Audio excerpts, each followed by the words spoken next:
Welcome to the real Ramblers movie talk for fanatics. The real Ramblers movie talk for fanatics. And now your hosts, Bill and Lee Howard. I know, I can't. Hello, and welcome to the Real Ramblers. I am Bill. Aggressive. That is Lee. Hello.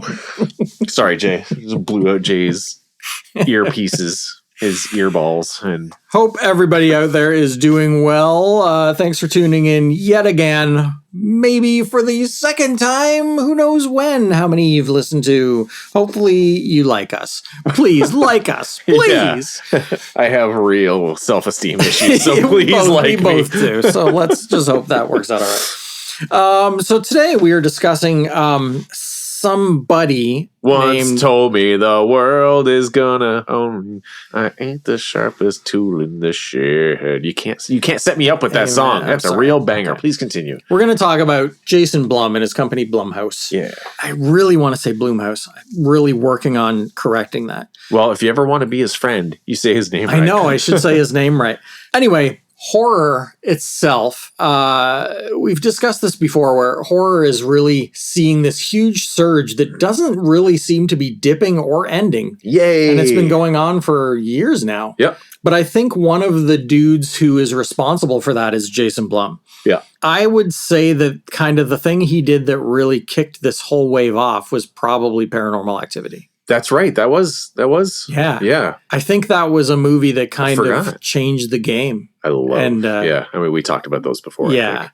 Yeah, I love the paranormal movies. And it really, I don't know, when I started making my notes for this episode, I was like, yeah, Blumhouse. I really like Blumhouse movies. And then I started writing them down and I'm like, holy crap, I like a lot of Blumhouse movies. And a lot of them were movies that kind of changed things. Huh. I didn't realize how influential his company has been until I started writing them down. See, I didn't. I forgot we were doing this episode, so I made no notes. That's okay. So it'll just be reactions to yours, but it'll kind of be fun in a way because I guarantee I have forgotten about what movies they've done. Yeah. So as you're and it's throwing funny, them out, as it'll I be was like, writing oh, them, there was damn. movies that I was sure were Blumhouse that weren't. Okay. So that's interesting too.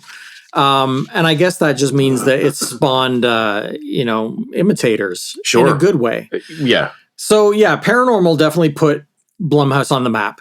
I forgot that was Blum, to be honest. There was a lot of stuff when I was researching this that I was like, wow, okay, yeah.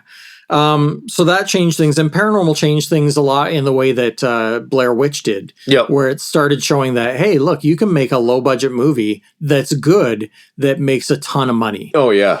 So after Paranormal, he started dipping his toes into other franchises, or not dipping his toes into them, but creating them with filmmakers like James Wan, with the Insidious series, the Gotta see that. Sinister series. Have you seen the new Insidious? Not yet, no. Neither have I. But I really want to. Yeah. We might go actually to the drive-in. Oh, neat. You'll probably be hearing this way after that movie is opened. Yeah. Great. Part 7 will be out by then. Yeah. But you listeners will be like, that movie came out a while ago, but we record these at a time. But yeah, Insidious, Sinister, the Purge series. I love the Purge series. Me too. Oh, I just saw a poster for a new one. Really? Supposedly. I don't know if it's real. I hope it is. Okay. Called The Global Purge. And at the bottom, it says Frank Grillo. So, I heard something about that. yeah. Yeah. There's not like a stinker in the bunch. I agree. There was one that I was Did you like... see the series? I still have to see the The series. series was great too. Nice. Okay. I'll check that out. There's like 2 seasons or something maybe? Yeah, too. Yeah.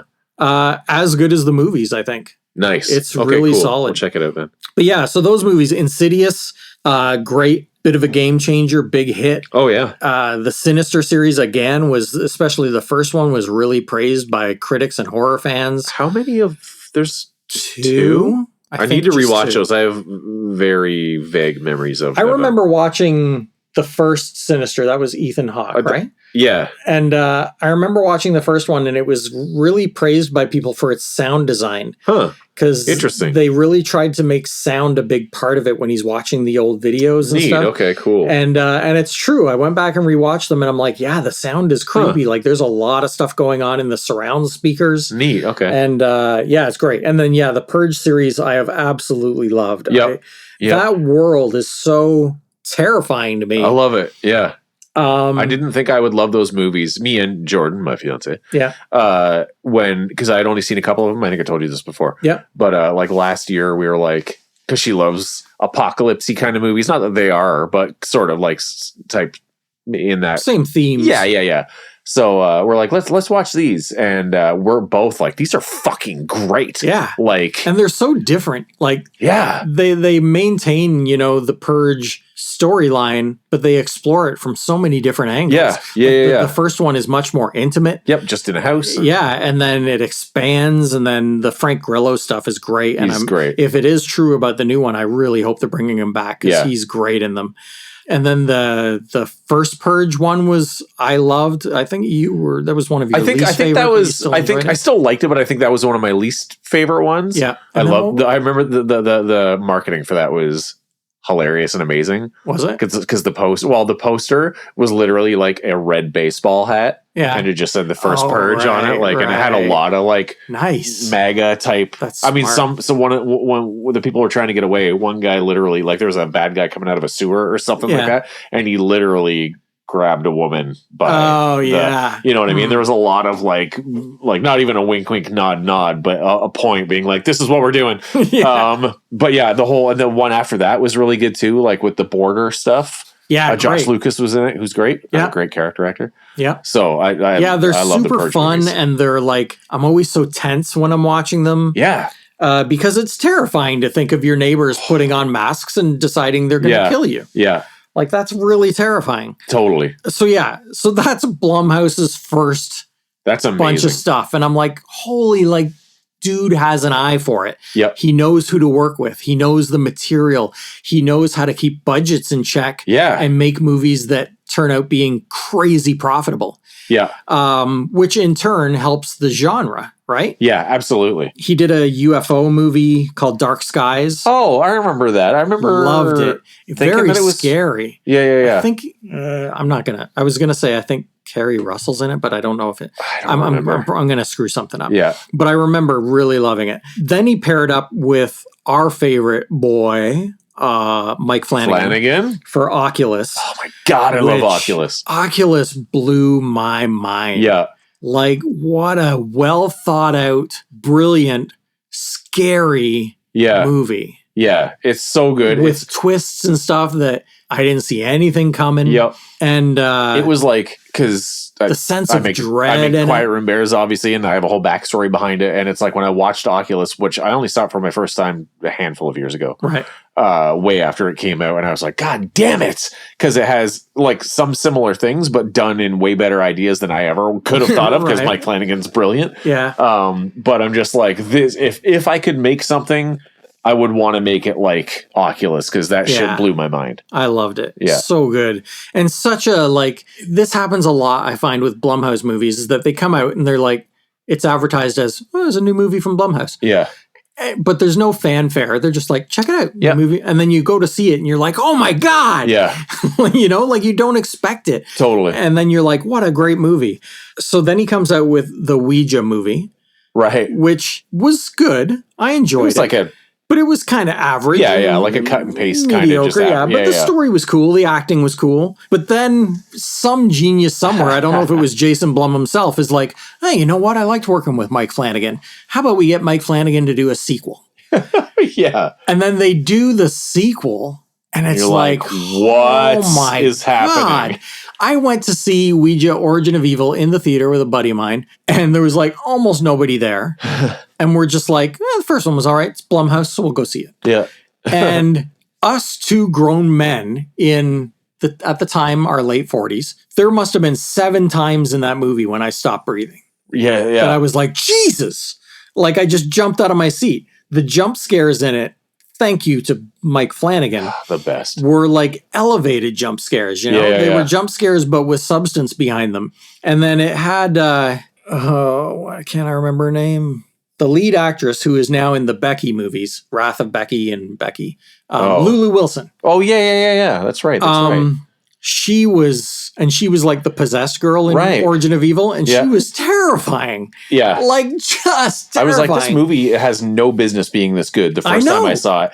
And the first time I saw it, I don't think I knew that Flanagan did it. Right. And that was when I think maybe just kind of first learning about him and liking him and stuff. And then, I mean, even like the style of the movie, how it looked very 70s. Yeah. And even had like the cigarette burn marks in the corners. Yeah. And then at the end of the movie, the look of the movie was written and directed by Mike Flanagan. And I'm like, well, that makes sense. Yeah. Yeah.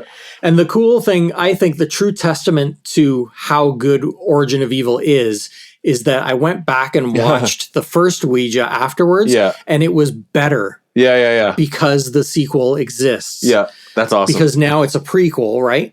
Yeah. And they filmed it in the same house. Oh, yeah. And everything. So once you watch Origin of Evil and you love it, you go back and see where the stuff came from. Yeah. And it makes the first movie better. Nice. And I mean, how many people can do that? How can you make a movie you didn't make better by making your own movie? That's insane. Yeah. Shit. So those are great. I'd actually love to see more in that series. Sure, So then he moved on to a movie called Creep with oh my God. Yeah. I didn't know what I was in for the first time I saw that. I don't think anybody could know you're in for that. Halfway into the movie, I'm like, I don't know what the fuck I am watching. Yeah, Mark Duplass and his brother Jay make really weird little indie movies. I have to make a note because I want to put that on our He actually just did a new movie called Biosphere with Sterling K. Brown from This Is Us. That guy's great. And it's pretty much a one-set movie that is bizarre. Really? And brilliant.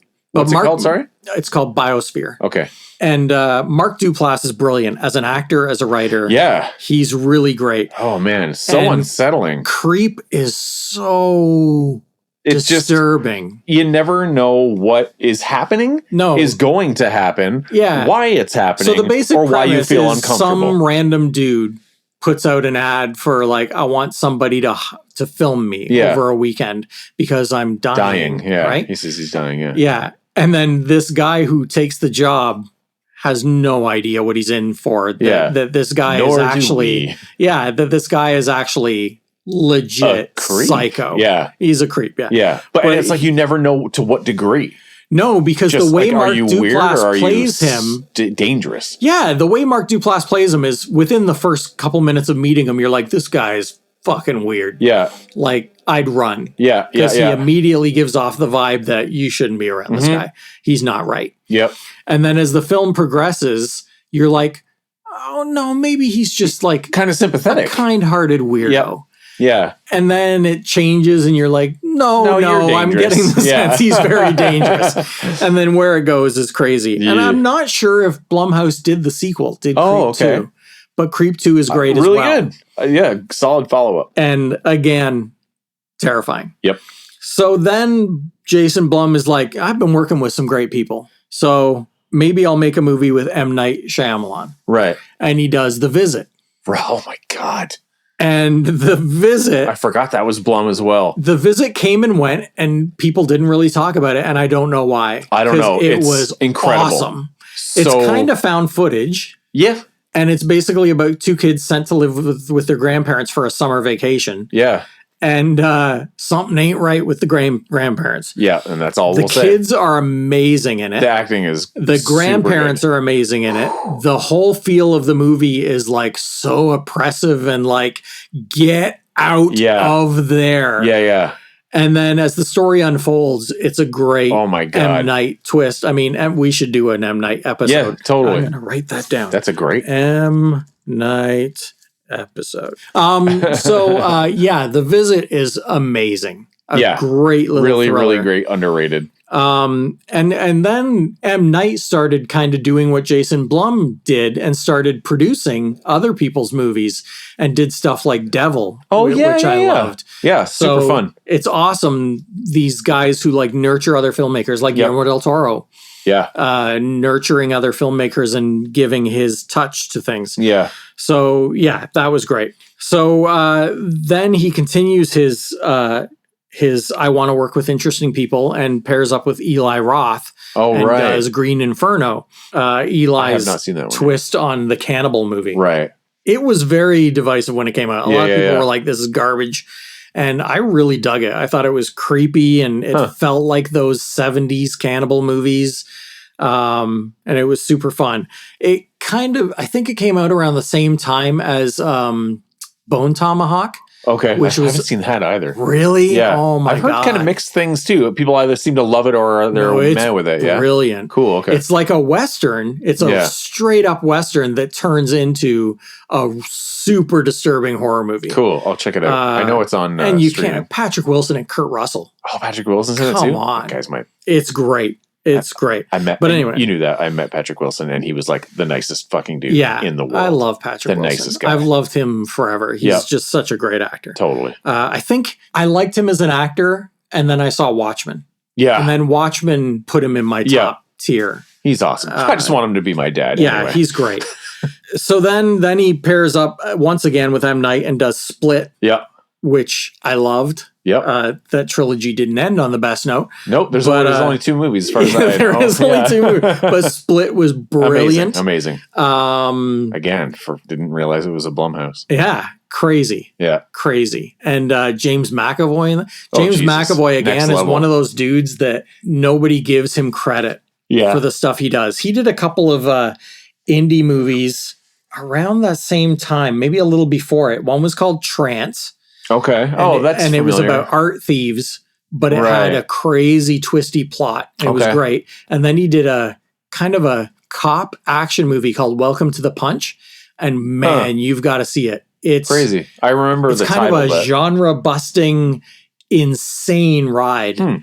Great movie. But James McAvoy's great. Split was great. Yep. And what a cool way to branch off from Unbreakable. Like, I cried in the theater when that reveal happened. Like legit cry. I was the only one in the theater, I think. Amazing. And I legit cried because I had no one spoiled it for me. Yeah. And as soon as that music started, I was because I love Unbreakable. Yeah. And as soon as that music started, and I was like, no. Yeah. I'm getting goosebumps just thinking about it. Yeah. And then when they showed it, I was just like, I cried. Even connection to Unbreakable aside, it was a fantastic film. For sure. Yep. So then they go to create a new franchise with Happy Death Day. Oh yeah. I love those. Which, they were so unexpected. Yeah. There was kind of a lot of movies like that around the time where they're like, I don't know, movies playing with time loops and stuff like that. Yeah. But holy cow, the Happy Death Days are so fun. Yep. And fast paced and interesting. And, they are. They're and funny, like hilarious. So really well done. Amazing movies there. Then they did another one kind of on the same kind of supernatural thriller line. They did one called Truth or Dare. Okay. Super fun. And it was basically about they're playing this Truth or Dare game. And when they do dare, they become possessed and do the dare. Oh, crazy. And then people start dying. And really, really fun.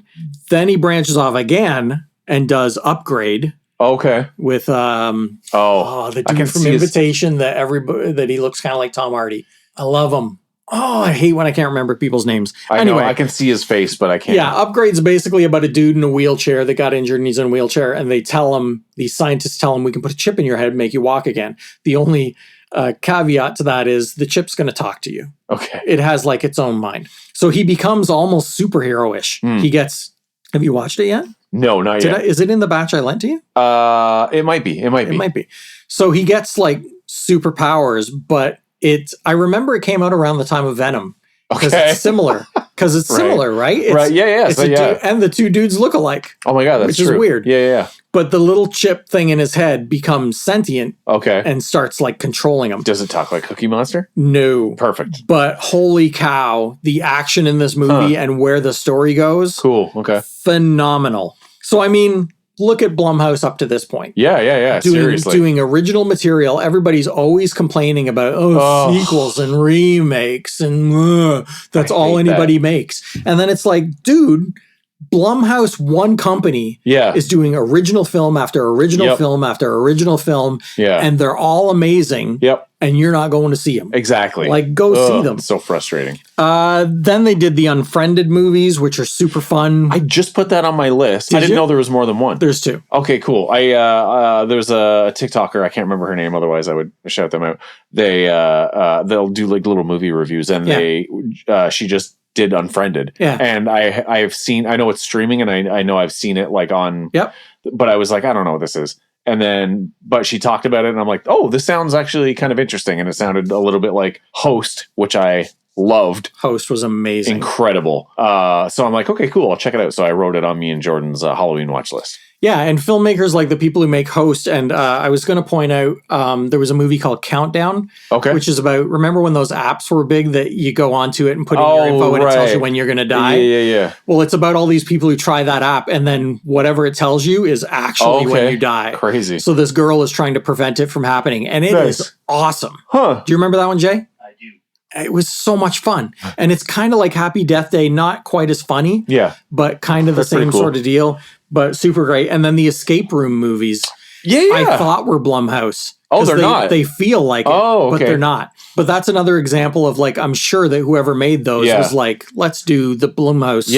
Blumhouse. I said Blumhouse. Let's do the Blumhouse blueprint. The Jeff Goldblum. And I thought both escape rooms were like super fun. I know. Because it's funny, part 2 is on Netflix. And it came up on the thing, and I was like, another one. And Jordan's like, we saw it. And I'm like, I don't remember. She's like, maybe I just watched it and you didn't. But I know we watched the first one, and I was like very surprised. How fun it was. I thought the second one was just as good. But anyway, those aren't Blumhouse. No. But obviously inspired by that. So after Unfriended, then he's like, who else is kind of cool that I should team with? Hey, Jordan Peele. Then he does Us.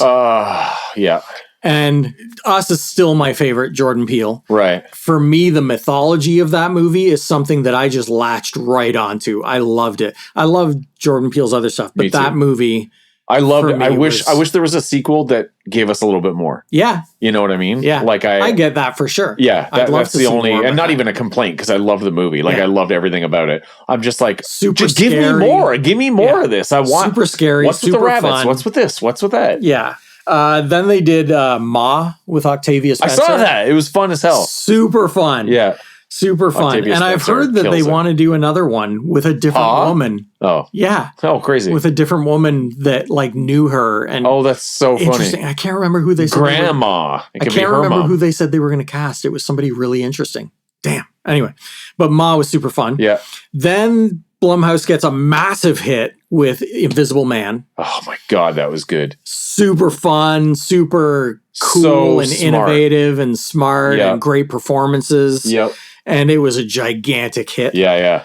Then it's amazing how long it takes to get through how much stuff Blumhouse has done. Kidding. Then they did The Hunt. Oh, shit. I have not seen that one yet, but Jordan said it's amazing. It's so fun. Yeah. And again, maybe I did. It's kind of like that Purge one where it's like there's so much like right wing, left wing. Yeah. But the interesting thing about Hunt is that they make both sides look insane. That's right. I did see it. Yes. Did you? I did see it. Yeah. The bunker and they're hunting each other. It's kind of Hunger Games. Yeah. But politically motivated. Yeah. Super fun. And I forget her name from Glow. Yes, I can't remember her name either. Not Perry. Yeah. Is it? Gilpin. Yeah. I don't know about the first name, but Gilpin's right. Yeah. But yeah, super fun movie. Yeah. I loved it. Then they had another monster hit with Black Phone. I still haven't seen it. You haven't seen it yet? It's one of those ones that's on my list and it's streaming now. I can watch it anytime, but it was I can't wait. I can't wait. It looks so really good. loved it. And Ethan Hawke, amazing performance. God, So, okay, there's a lot of Megan. I'm going to just fly through a few. Really Megan, another gigantic hit. Yep. Super fun. Branched out and did stuff like Spike Lee's Black Klansman. Oh my God. Also incredible movie. Which I don't think anybody even knew was Blumhouse. I have no idea. But yeah, that, the new Halloweens. That's another episode. We're going to have to do a whole episode on that. We can do that for October. Lee likes the Halloweens. I like two. We'll talk about it in October. Yeah, 2 of them. Yeah. And One then thing I know though, Evil dies tonight. No, don't say it. Don't say it. So there was a handful. I did find a handful of Blumhouses that I didn't like. They did one called The Gallows. Okay. Sounded really cool, bummer. The Lazarus Effect with Olivia Wilde. Oh. Not a complete misfire, but it didn't quite work. But all right. The Gift, which a lot of people really liked with Joel...